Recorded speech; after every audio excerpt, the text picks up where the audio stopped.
കഴിഞ്ഞ വർഷം കണ്ടെയ്നർ നീക്കത്തിൽ 12% വളർച്ച രേഖപ്പെടുത്തിയതായി സൗദി പോർട്സ് അതോറിറ്റി അറിയിച്ചു. മെയ് മാസത്തിലാണ് കണ്ടെയ്നർ നീക്കത്തിൽ ഏറ്റവും വലിയ വളർച്ച രേഖപ്പെടുത്തിയത്.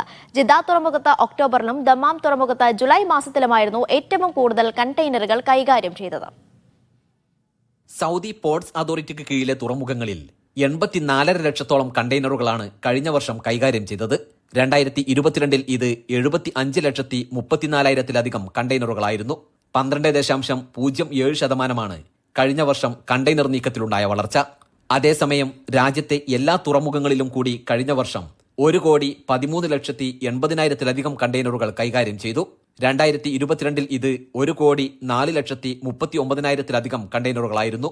രാജ്യത്തെ എല്ലാ തുറമുഖങ്ങളിലും കൂടി കഴിഞ്ഞ വർഷം കൈകാര്യം ചെയ്ത കണ്ടെയ്നറുകളുടെ എണ്ണത്തിൽ 9% വളർച്ച രേഖപ്പെടുത്തി. പോർട്സ് അതോറിറ്റിക്കു കീഴിലെ തുറമുഖങ്ങൾ വഴി കയറ്റി അയച്ച കണ്ടെയ്നറുകളുടെ എണ്ണം 2022 അപേക്ഷിച്ച് പോയ വർഷം 15.56% തോതിൽ ഉയർന്നു. ഇറക്കുമതി ചെയ്ത കണ്ടെയ്നറുകൾ 12.68% തോതിലും വർദ്ധിച്ചു.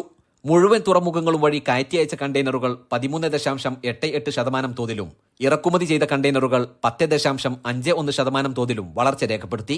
Media 1 Jeddah.